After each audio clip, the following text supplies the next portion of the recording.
새 사람과 옛 사람이란 제목으로 말씀을 나눕니다.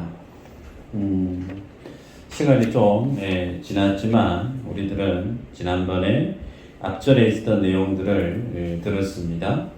하나님의 아들을 믿는 것과 아는 것에 하나가 된 자, 그가 어떤 사람이냐면 하나님 안에서 온전한 자다 그랬습니다.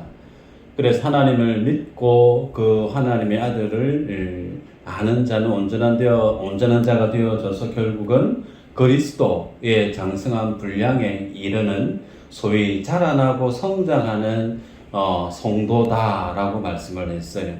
그래서 성장하는 성도, 성숙해가는 성도는 당연히 예수 그리스도의 그 사랑 안에서 주님 안에서 성숙이 있고 성장이 있다 그랬죠. 그런데 성도의 성장, 성도의 그 성숙은 예수님 안에서만 있는 것으로 족한가? 아니요.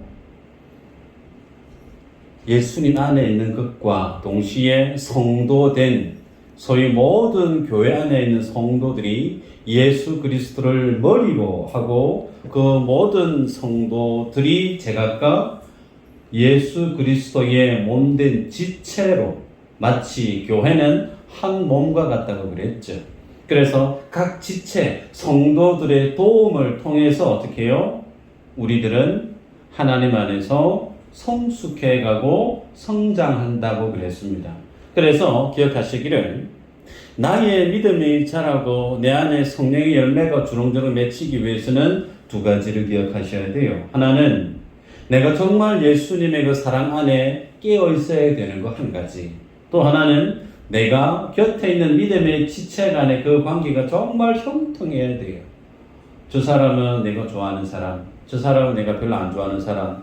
그렇게 벽을 치고 펜스를 치고 그렇게 구분해서 살아가면 그 모습은 성경이 얘기하는 교회의 모습이 아니라고 그랬습니다. 성경은 모든 성도가 각 마디로 연결되어져서 하나님의 은혜가 함께 공유되어짐으로 성도들의 도움을 통해서 내가 하나님 안에서 성숙해가고 성장한다고 그랬습니다. 그래서 우리들은 나의 구원이 어떻게 완성되어지느냐면 내가 예수님의 진리의 말씀을 잘 믿는 것 당연하죠. 그 진리 되신 주님을 정말 열정 있게 뜨겁게 사랑하고 믿는 거 당연합니다. 근데 그것만 족한가? 아니요. 교회라고 하는 생명 공동체 안에 제대로 붙어 있어야 돼요. 교회는 곧 내가 하나님 안에서 내가 구원받은 자임을 확인하는 현장이 교회입니다. 교회 안에서 내가 하나님의 사람으로서 구별되고 하나님의 사람으로서 거듭난 자로서 내가 살아가고 있다라고 하는 정상적인 구원받은 성도의 삶은 나 홀로 있는 게 아니에요. 곁에 집사님, 권사님, 장로님 혹은 목회자와 함께 격 없이 허울 없이 모든 성도가 그리스도 안에서 각 마디마디가 서로 연결되어져서 하나님의 사명, 하나님의 진리, 그 은혜가 막힘없이 소통이 되어져야 된다. 그래야만이 내가 하나님 안에서 제대로 건강하게 자라난다. 이 내용이 우리가 지난 시간에 봤던 내용이에요. 오늘은 사도 바울이 정반대의 말씀을 논합니다. 소위 하나님 안에서 성숙하지 못한 사람, 하나님 안에서 성장하지 못한 사람의 모습에 대해서 쭉 열거해요. 그 사람을 맨 마지막에 가면 옛사람이라고 표현으로 정리할 수가 있는데, 그래서 예수 그리스도를 믿음으로 인한 새 사람과 그리스도를 아직까지 제대로 인격적으로 만나지 못하고 성숙하지 못하고 있는 옛사람의 모습을 말씀을 통해 보면서 하나님 안에 있는 나의 실제적인 믿음의 지금의 내 모습을 중간 점검하는 시간이 되었으면 합니다. 사도 바울은 읽었던 17절에 보면 그러므로 그렇게 시작을 해요. 그러므로 이 말은 이제 결론되어지는 내용이죠. 그래서 앞전에는 하나님이 왜 나를 구원하셨고 그 구원의 계획이 무엇이고 그 구원하신 가운데 교회라고 하는 것을 주님이 왜 허락해 주셨고 그 교회 안에서 내가 어떻게 자라나는지에 대한 하나님의 비밀을 아는 자, 그 아는 자는 이제 그러므로 뭘 얘기하냐면 이방인 사람들, 옛 사람의 모습들에 있는 그 모습들에 대해서 너희들 경계해야 돼. 그리스도 밖에 아직도 자라나지 못하고 있는 이방인들이 살아가는 그 삶의 모습들, 이제 너희들은 깨어서 그 모습에 대해서 경계해야 돼, 주의해야 돼. 이 내용을 쭉 설명을 합니다. 17절 보면요. 그러므로 내가 이것을 말하며 주 안에서 정언하노니 이제부터 너희는 이방인이 그 마음이 허망한 것으로 행함같이 행하지 말라 그랬죠. 자, 여기에서 보면 말씀을 여기서 보면 행함같이 행하지 말라 그랬어요. 자, 행함같이 행하지 말라 이 말의 의미는 전체적인 삶의 방식을 뜻합니다. 소위 예수 그리스도를 믿고 구원받은 하나님의 백성은 예수님을 믿지 않는 이방인들이 살아가는 그 삶의 방식에서 바뀌어져야 된다는 거예요. 예수님을 믿는 사람의 모습으로 바뀌어져야 된다. 뭐가요? 삶의 방식이. 그래서 허망하다라고 하는 말의 의미는 목적도 없다는 거예요. 초점도 없다는 거예요. 그리고 무가치하다는 것을 뜻하고 있습니다. 정리하면 이방인들은 예수님을 믿지 않는 이방인들은 뭔가 열심히 합니다. 최선을 다해 노력을 쏟아붓고 열심히 사는데 그 열심히 사는 그 삶의 내용을 찬찬히 들여다보면 그 안에 뭐가 드러나느냐면 무가치한 것들에 열심을 쏟는다는 거예요. 무가치한 것들. 그리고 오늘은 이걸 쫓아서 열심히 살다가 또 어떤 때는 또 저걸 보고 또 열심히 쫓아가는 거예요. 향방이 없다는 거예요. 초점이 없다는 거예요. 여러분, 통영에 모래사장에 있는 해수욕장은 잘 모르지만 아마 있지 않겠나 싶은데요. 꼬맹이가 파도가 이제 곧 밀물이 이제 바뀔 텐데 열심히 모래성을 쌓고 있어요. 턱을 이렇게 높이 하고 날은 만화책에 나오는 동화책에 나오는 그런 성을 열심히 만들어요. 제법 잘 만들었습니다. 그런데 조금 있으면 어떻게 될까요? 밀물이 들어오면 그 모든 모래성 만든다고 열심히 만든 그 모든 집들 그냥 흔적도 없이 다 사라지죠. 그게 뭘 뜻하느냐면 마치 이방인들이 살아가는 허망한 삶에 대한 모습을 비유하면 그렇게 드러난다는 거예요. 뭔가를 열심히 하긴 하는데 그 결과물이 없는 거죠. 무가치한 것이 자신의 삶의 시간을 송두리째 뺏기는 모습을 보고 있다는 겁니다. 그래서 예수 믿는 너희들은 그런 허망한 삶을 살아서는 안 된다라고 교훈합니다. 두 번째로 18절에 보면 그들의 총명이 어두워지고 그들 가운데 있는 무지함과 그들의 마음이 굳어짐으로 말미암아 하나님의 생명에서 떠나 있도다 그랬습니다. 자, 그리스도 밖에 있는 인생들, 소위 주님을 믿지 않는 이방인들, 그들의 마음의 상태가 어떻다고 얘기하냐면 총명이 어두워졌다 그럽니다. 총명하지 않다.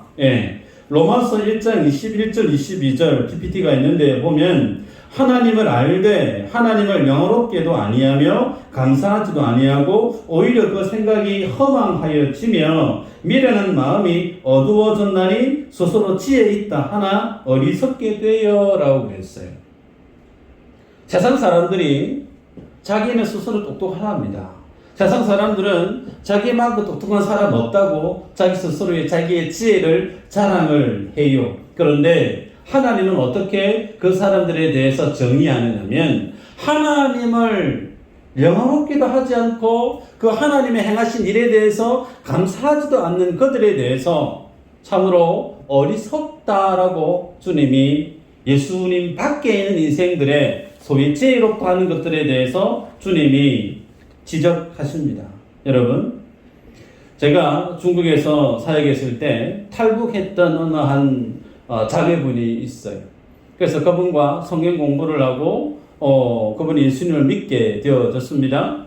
나름 똑똑하고 세상의 일이 상당히 밝은 자매님이셨어요. 어느 날 개인적인 이제 성경 공부를 하고 DGS죠. DGS 열심히 하다가 저한테 묻습니다. 목사님, 고민거리가 하나 있어요. 그게 뭐예요? 그랬더니 말을 제대로 못해요. 그러면서 어렵게 한마디를 툭 꺼내는 게 뭐냐면 부적을 돈을 주고 샀다는 겁니다. 부적.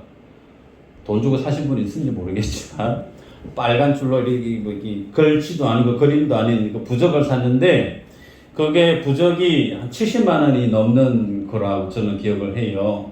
그 부적을 가지고 있으면 소위 남편 일도 잘 되고 자기 집도 평안해지고 하여튼 잘 된다는 거죠. 그래서 비싸게 그 부적을 돈을 주고 샀는데 그걸 가지고 있는데 예수님 믿으면 이거 하나님 기뻐하지 않는다고 이제 복음이 들어가니까 알게 된 거죠. 어떻게 해야 되냐고. 제가 뭐라고 했을까요? 찢어 있어. 그랬습니다. 찢어 있어. 못 찍겠다는 거예요. 뭐 찢으면 뭐가 크게 잘못될 것 같이 그런 두려움이 있었던 것 같아요. 목사님 저는 못하겠어요. 무서워서. 어디 있습니까? 주세요. 건네주는 거예요. 보는 앞에서 막 찢어서 쓰레기통에 버렸습니다. 눈이 동그래져요. 그래서 이제 찢었으니까 이제 제가 어떻게 될 줄 얘기 된 것 같아요. 그런데 그 다음날에도 새벽 예배하고 예배하고 살아있으니까 멀쩡한 걸 보내보시고 무당이 섬긴 신보다 성경에 하나님이 더 큰 신이시구나. 믿음의 지경이 조금 열렸어요. 그랬던 그분이 지금은 어떻게 지내시냐면요. 한국에 들어오셔서 지금 총신대학교를 다니고 있어요. 전도서 사역을 하겠다고 지금 준비하고 있습니다. 세상 사람들이 그진 이래요. 이사하는 날은 무슨 날이어야 되고, 뭐 하는 날은 뭐 해야 되고, 나름의 세상의 어떤 그런 전통, 나름의 세상의 지혜가 정말 넘쳐나는데, 그곳에 하나님의 진리가 드러나면, 그 속에 하나님의 진리가 밝게 보여지면, 그들의 무지함과 그들의 어리석음이 백일하에 쫙 드러나 버리죠. 여러분, 누가 미련하고 누가 어리석은 사람인가? 말씀 한번 볼까요? 고린도전서 2장 14절인데요. 한번 읽어보십시다. 시작.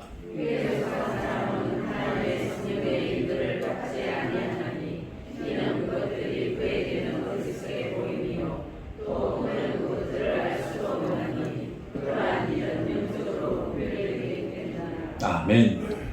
여러분, 세상 사람들은요, 쉽게 얘기하겠습니다. 한 주간 동안 내가 밖에서 열심히 일했어요. 땀 흘리고, 정말 자존심 구겨가면서 애써서 번 돈을 교회 갖다 바치면 세상 사람들은 뭐라고 얘기하냐면, 그거 왜 바보 같은 짓을 하노? 그래요.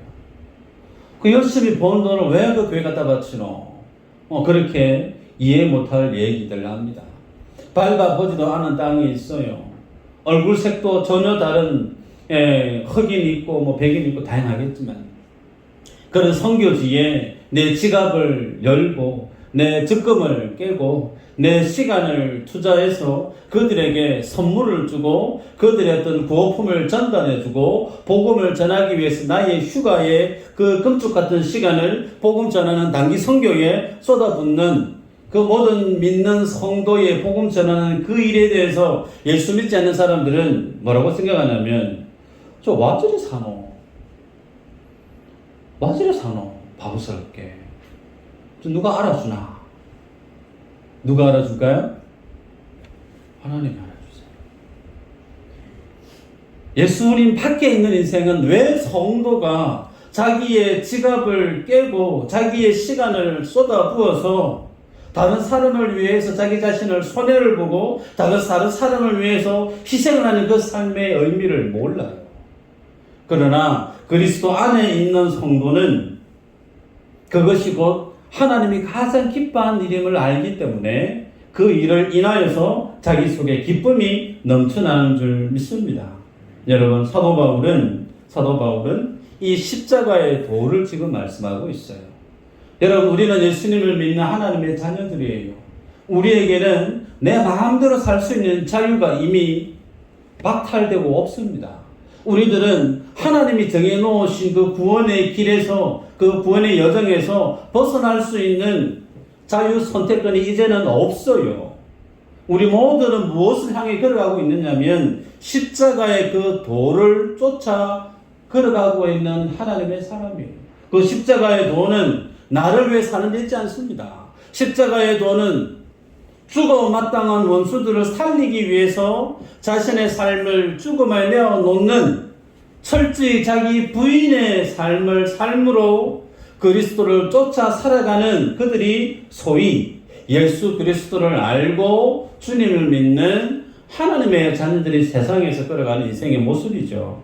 그러기에 이 모습은 그리스도 밖에 있는 인생은 도무지 알 수가 없어요. 성령이 아니고서는 할 수 없더라. 여러분, 오늘 우리들이 이 믿음의 길을 걸어가고 있는 줄 믿습니다. 그래서 사도 바울은 이방인들은 그렇게 살지만 너희들은 그렇게 살아서는 안 된다. 지금 공고하고 있는 거예요. 자, 다음 구절을 보면 18절 하반절에 그들의 마음이 굳어짐으로 말미암아 하나님의 생명에서 떠나 있도다 그랬습니다. 자, 이 부분은 눈을 크게 뜨시고 단디 들으셔야 돼요. 자, 마음이 굳어짐으로 말미암아 하나님의 생명에서 떠났다. 소위 마음이 굳어져 있는 인생들, 소위 이방인들, 성장하지 않는 사람들, 통칭입니다. 그들은 하나님의 생명에서 떠나 있다라고 얘기를 해요. 여러분, 예수님은 하나님의 생명에 대해서, 그 생명이 자라남에 대해서 비유로 말씀하신 내용이 있죠. 씨 뿌리는 비유에 대한 말씀이죠. 한번 볼까요? 마태복음 13장 3절에서 9절이죠. 읽어보십시다. 시작.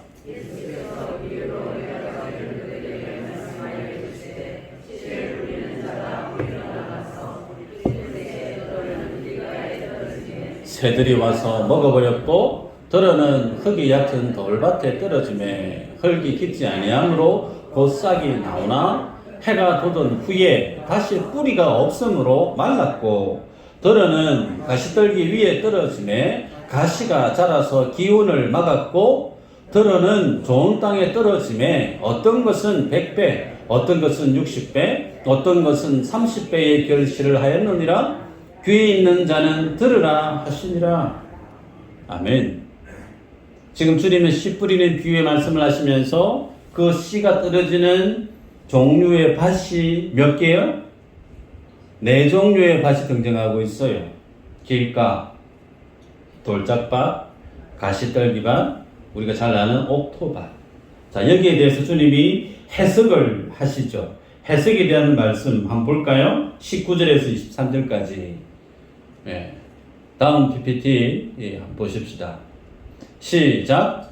아무나 천국 말씀을 듣고 깨닫지 못할 때는 악한 자가 와서 그 마음에 뿌려진 것을 빼앗나니 이는 곧 길가에 뿌려진 자요 돌밭에 뿌려졌다는 것은 말씀을 듣고 즉시 기쁨으로 받되 그 다음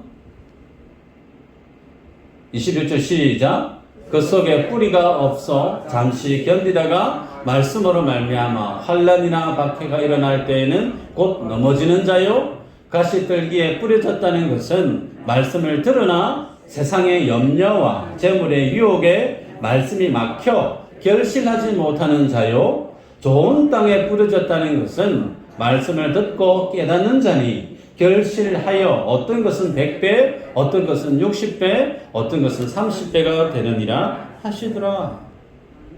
잘 하시는 말씀이죠. 여기에서 보면 천국의 비밀이라고 얘기해요. 이 말씀이, 씨 뿌리는 비유의 이 말씀이 천국의 비밀인데 그 천국의 비밀을 제자들과 무리들에게 지금 설명하고 계시죠. 4가지 밭이 등장합니다. 결론은 어느 밭에서 결실하고 열매를 맺느냐? 옥토밭이죠. 우리가 알고 있는 그 옥토밭이 결실하게 되어지는데 그러면 결실하지 못하는 3가지 밭이 있죠. 3가지 밭. 그 3가지 밭은 어떤 사람들을 표현하고 있는 것일까? 이방인입니까? 아니요. 이방인 아니에요. 지금 주님이 말씀하고 있는, 듣고 있는 사람들은 유대인들입니다. 구약의 성경을 알고 있는 사람들이에요. 그러면 그 말의 대상을 우리 그대로 적용해 버리면 소위 교회라고 하는 울타리 안에 있는 사람들입니다. 아멘이죠. 교회라고 하는 울타리 안에 있는 사람들인데 그 안에 종류가 네 종류가 있다는 거예요. 여러분, 길가의 인생이에요. 하나님의 사람과 같이 식사를 합니다. 교회 생활을 같이 누립니다. 나름 열심히 신앙생활 하는 것 같아요. 그런데 그 실상은 뭐냐면 성도의 삶을 사는 것이 아니고 성도의 삶을 흉내내고 있는 사람이 있다는 겁니다. 소위 교회 안에 세상 사람이 들어와서 앉아 있다는 겁니다. 충격인가요? 그 다음에는 돌짝밭 인생이 있고 가시밭길에 있는 가시떨기에 있는 밭이 있죠. 이분들은 나름 열심히 신앙생활을 하고 함께 신앙생활을 오래 할 것 같고 믿음의 좋은 교제를 지니고 있는데 그러다가도 어떤 안목의 정욕, 육신의 정욕, 이생의 자랑, 소위 돈 많이 벌 수 있고 혹은 친구들하고 골프 치러 가고 여행 가러 가자면 교회 예배 드리는 것보다 고민도 하지 않고 교회를 쉽게 떠나갈 수 있는 사람들. 하나님의 말씀에 대해서 참 좋네요. 그 말씀 정말 은혜가 됩니다. 예, 성경에 대해서도 정도 상당한 지식이 있음에도 불구하고 어떤 문제가 일어나면 환란이 있거나 핍박이 있거나 자기 욕심을 채워줄 만한 세상에 어떤 유혹이 있을 때 여지없이 교회를 쉽게 떠나버리는 인생들이 여기에 해당됩니다. 그러면 여기에서 여러분에게 질문을 던지면 이러한 분들은 오늘 본문에서 굳어진 마음이라고 사도 바울이 얘기합니다. 굳어진 마음. 그 굳어진 마음은 하나님의 말씀을 담아 놓을 수 있는 상황이 되지 못하죠. 하나님의 복음이, 하나님의 말씀이 마음밭에 뿌려지면 그 말씀이 뿌리를 내리고 자라나서 열매를 맺어야 되는데 그 하나님의 말씀을 수용할 만한 마음밭이 되지 못했다는 겁니다. 그래서 복음은 중간 경계선이 없어요. 하나님의 진리는 분명합니다. 천국이냐 지옥이냐 혹은 생명이냐 죽음이냐 하나님이 인정하시는 의냐 하나님 인정하지 않는 불이냐 하나님의 진리에는 회색 지대가 없어요. 분명합니다. 그래서 우리들은 스스로 이 씨 뿌리는 비유의 말씀을 대할 때 나는 하나님의 자녀가 맞는가 질문을 던지셔야 돼요. 그 말의 의미는 나는 옥토밭이 맞는가 그 뜻이죠. 옥토밭이 어떤 밭이었어요? 열매를 맺는 밭이었습니다. 결실하는 밭이었다는 거예요. 여러분에게 여쭤봅니다. 여러분은 예수님을 믿는 주의 자녀가 맞습니까? 네 분 암명하셨어요. 큰일 났습니다. 다시 질문 던질까요? 그러면 여러분이 나는 예수 믿는 사람이 맞다라고 얘기를 했는데 그 말의 의미는 나는 옥토밭이라는 거예요. 옥토밭이라는 거예요. 그럼 여러분이 옥토밭이라고 하면 결실을 하고 있으셔야 되는 거죠. 여러분 속에 스스로 자문하고 던져보시길 바랍니다. 나는 주님 앞에 내어놓을 만한 열매가 있는 사람인가? 나는 결실하고 있는 인생인가? 이 질문 앞에 여러분 스스로 그래도 아멘 하실 수 있는 담대한 분이 그래도 있을 줄 압니다. 뻔뻔하셔도 돼요. 괜찮아요. 중요한 것은요. 하나님께서 인정하시는 그 옥토밭이 되어져서 열매를 맺게 되어졌을 때 그러면 내가 어떻게 그 옥토밭이 될 수 있었느냐라는 게 제가 여러분에게 던지고 싶은 질문입니다. 옥토밭. 여러분이 옥토밭을 어떻게 기경하셨어요? 돌짝을 걷어내고 가지치기를 막 하셔서 여러분이 스스로 옥토밭이 되셨던가요? 그렇게 해서 지금 결실을 하고 계세요? 가능할까요? No. 불가합니다. 여러분들은 여러분 스스로 내 속에 있는 돌을 다 골라내고 내 속에 숲을 이루고 있는 하나님의 말씀을 가로막을 숱한 가시들을 스스로 다 정리할 수 있는 능력을 지닌 하나님의 사람이 맞는가? No. 우리 중에 아무도 그런 사람 한 분도 없어요. 우리들은 어떤 밭이냐면요, 내가 길가밭이에요. 내가 돌짝밭이에요. 내가 가시들기밭이에요. 확인해 볼까요? 에스겔서 11장 보십시다. 에스겔서 11장 19절 20절 같이 한번 읽어볼까요? 시작.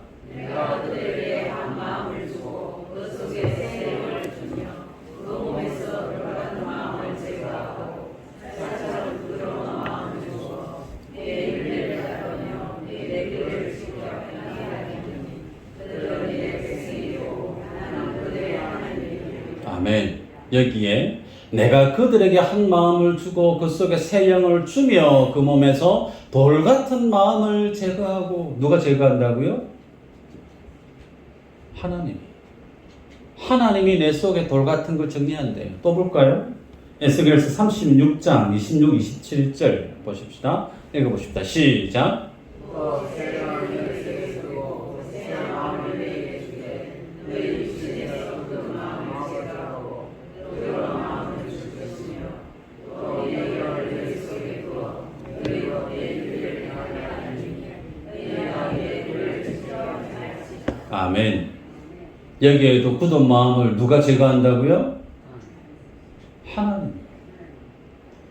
성령이 오셔서 내 속에 돌 같은 마음들을 정리한대요.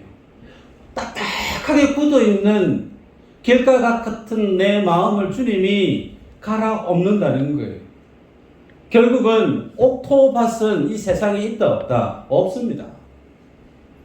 태어날 때부터 옥토밭은 없다는 거예요. 하나님을 떠나 있는 우리들은, 우리 앞서 에베소서 말씀을 보았습니다. 그리스도 밖에 있는 인생이 어떤 사랑이라고요? 죄와 허물로 죽었던 인생이라고 여러분 고백하지 않았습니까? 죽었던 인생에게 있어서 무엇을 구분할 수 있고 무엇을 알 수 있는, 이것이 참인지 진리인지 도무지 가늠할 수 없는, 의식도 없고 감각도 없는 죽은 시체와 같은 우리가 어떻게 내 안에 이것은 돌이야, 이것은 가시야, 이건 버려야 돼, 이거 제거해야 돼 할 수 있는 생명에 대한 반응을 보일 수 있느냐? 불가하다는 거예요.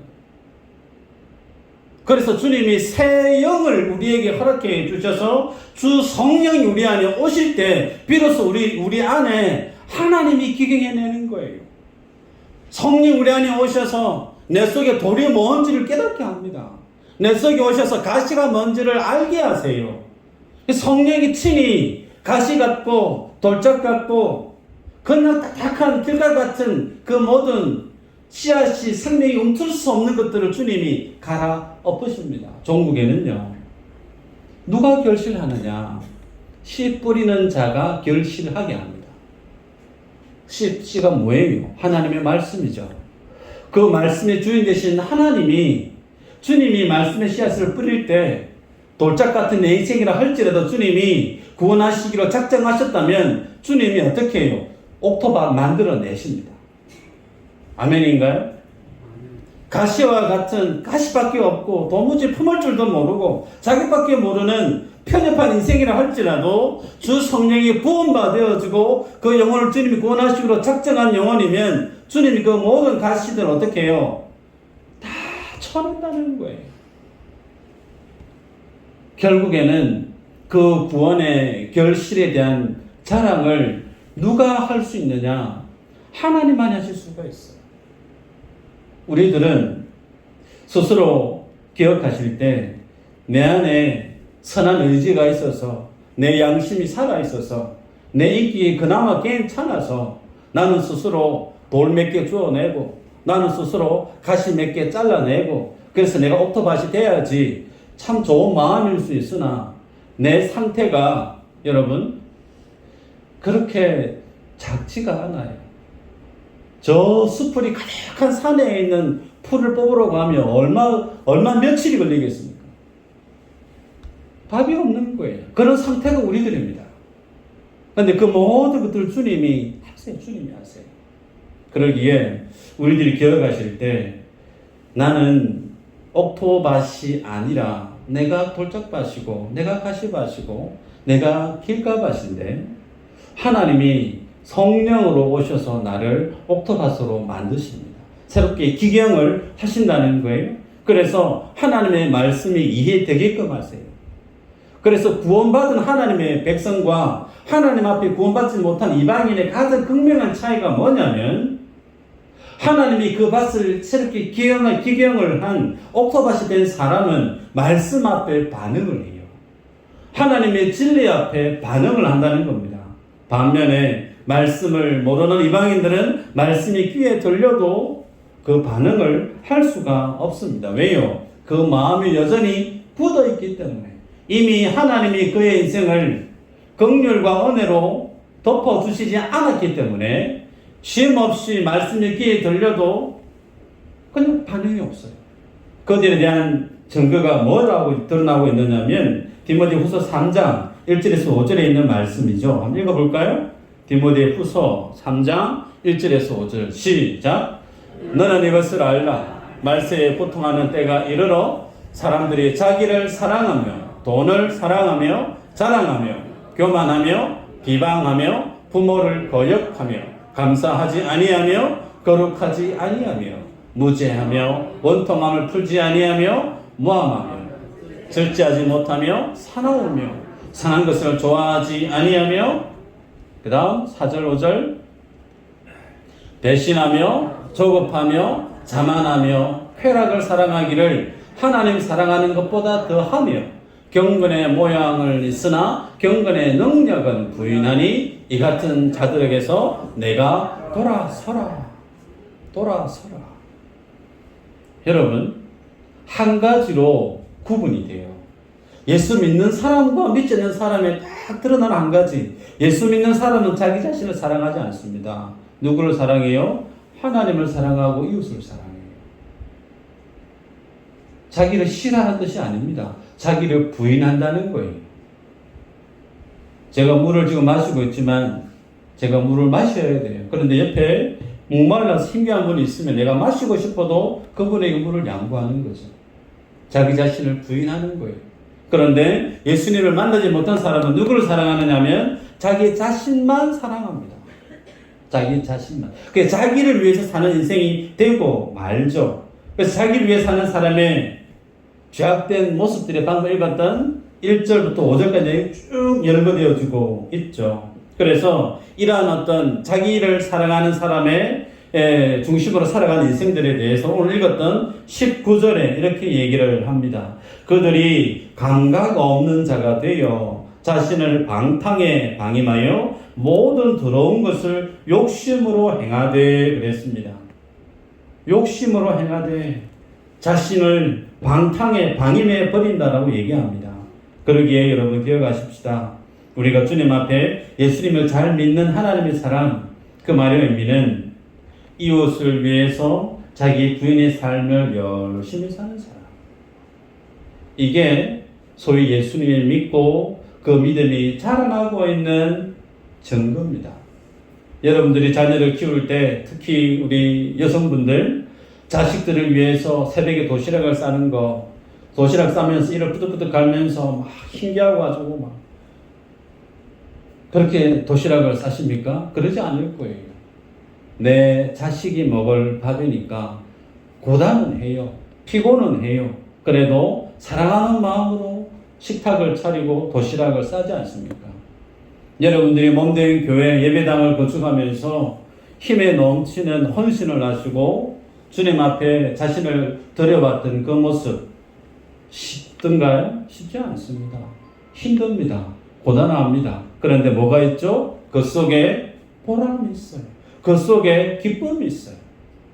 그래서 하나님을 아는 사람은 하나님 때문에, 복음 때문에 자기 자신을 부인하고 자신의 것을 다른 사람에게 내어줄 때 고단하고 힘들고 불편함이 있고 어려움이 있어도 그 삶 속에 세상 사람들이 알지 못하는 뭐가 있어요? 기쁨이 있어요. 넘실대는 만족감이 있어요. 여러분, 이 기쁨이 여러분 모두에게 있을 줄 믿습니다. 여러분, 이 기쁨을 지닌 자가 하나님의 사람인데 이들에 대해서 사도 바울이 20절에 당부하듯이 얘기합니다. 한번 읽어볼까요? 20절 오늘 본문 20절 시작. 오직 너희는 그리스도를 그같이 배우지 아니하였느니라. 예수 그리스도를 그같이 배우지 아니했다. 이방 사람들처럼 자기를 위해서 살아가는 그런 자기를 위한 자기 만족을 위한 예수 그리스도를 믿는 신앙, 내가 그렇게 너희들 가르친 적이 없어 라고 얘기해요. 여러분들이 신앙생활 살아온 날들이 참 많으실 텐데 돌아보십시다. 내가 예수를 고백하고 내가 주를 믿는 나의 믿음의 고백은 정말 성경이 말씀하고 있는 구원받은 하나님의 백성들이 살아가는 그 믿음의 삶에 부합되는 삶을 내가 살아가고 있는가? 아니면 정말 읽었던 디모데후서 3장 1절 5절 같이 나를 위해서 내가 신앙생활하고 있는가? 돌아볼 필요가 있습니다. 바라기는 주님 앞에 정말 옥토밭이 되려는 노력보다 내가 가망 없는 가시밭이고 내가 소망 없는 길가밭이고 내 힘으로 도무지 감당할 수 없는 가시밭길 같은 돌짝 같은 인생임을 아는 것이 먼저예요. 이것을 알게 된 자는 어떻게 해요? 하나님 앞에 엎드립니다. 그 십자가 앞에 엎드려요. 그 하나님의 긍휼을 구합니다. 그래서 주님이 나를 새롭게 기경해 달라고 말씀이 깨달아지고 은혜 앞에 순종하는 믿음의 비밀을 내가 체험하고 아는, 그래서 한 주 한 주 교회 와서 예배드릴 때마다 죄에 대해서 세상에 대해서 깨지고 부서져서 손들고 나와서 예배하는 그 모습 말고 내가 그 주님의 긍휼과 은혜의 능력으로 힘입어 승리한 하나님의 자녀가 되어져서 주의 전에 와서 승리의 찬양을, 승리의 예배를 드릴 수 있는, 그래서 우리의 믿음이 나날이 성숙되고 성장되어가는 우리 모두가 되시기를 주의 이름으로 축복합니다.